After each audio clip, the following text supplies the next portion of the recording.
Isang napakalaking kaguluhan ang nangyari matapos nga mabunyag na nga ang katotohanan at ang malaking kasinungalingan na matagal ng panahon na tinatago ni Thea at nitong si Paolo. Buong akala ng lahat ay hanggang sa affair lamang ang naturang kasinungalingan, ngunit hindi pa pala doon sapagkat matagal nang pinagloloko nga ni Paolo ito nga si Edward dahil ang kanyang anak na si Ashley ay pinaako niya dito kay Edward. Kaya naman galit na galit at kahit binugbog pa nga siya ng kanyang kapatid na si Edward ay hindi talaga siya lumaban. Kahit na pinilit na siya ni Edward na lumaban dahil yun naman talaga ang gusto niya, siya ang laging panalo. Malamang kung hindi dumating itong si Madam Regina ay tiyaka lasog-lasog na ang mga butungan nitong si Paolo dahil sa sobrang galit nga ni Edward.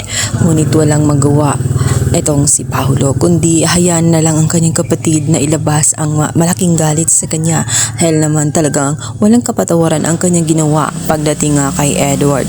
Samantalang agad na sinabi na nga nitong si Edward sa kanilang harapan at sa harap ng kanyang ina na magmula sa araw na iyon ay hindi na niya kikilalanin na kapatid itong si Paolo at wala na umano siyang kuya na tatawagin. Sa kabilang banda, tumitindi nga ang galit nga nitong si Yuli matapos nga itong si Greg ay gusto nga siyang palayasin. Ngayon ay binantaan siya na hindi maaring gawin nga nitong si Greg ang kanyang gusto, lalong-lalo na at matagal na panahon na siya ay naninilbihan. Hindi maaring baliwalain na lamang ang kanyang serbisyo na halos buong buhay niya ay inaalay niya sa mga turikampo.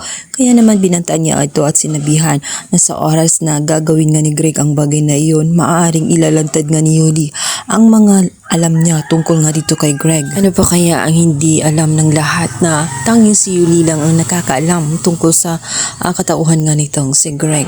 Samantalang ang malaking problema nga ng mag-asawa tungkol nga sa pagkakaroon ng bone marrow transfer at ang hinahanap nga nila ay isang donor na magmatch nga dito kay Jasmine, kung saan nahihirapan sila dahil ang gusto nga ng doktor isang kapatid ang tutulong nito at nang sa ganun mas mapabilis ang proseso na gagawin sa kanyang katawan at tatanggapin nga ng kanyang katawan ang naturang donor. Kaya naman nahihirapan ng gusto ang mag-asawa at hindi na nila alam kung paano nga ba nila isasalba itong si Jasmine sapagkat hanggang doon na lamang ang pinakahuling proseso na posibleng makapagsalba sa kanyang malubhang karamdaman. Samantalang aksidente namang malalaman nga ni Yuli ang tungkol sa sekreto nga nitong si Paolo at nitong si Thea, kung saan makikita nga nito ang isang fraternity test kung saan magkapatid nga itong si Ashley at nitong si Jasmine dahil nga sa ginagawang biological test na nakita niya. Kaya naman sa pagkakataong yun ay hindi na nga nagdalawang isip at hindi na nag-aksaya ng oras pa itong si Yuli. Agad na nga niyang tatawagan itong si Marge nang sa ganun ay may balita sa kanya na meron pang pag-asa para tuluyang magdugtungan ang buhay nga nitong si Jasmine. Ito nga sa pamamagitan nga nitong si Ashley. Masakit nga lang na katotohanan, subalit yun lang ang makakaligtas kay Jasmine.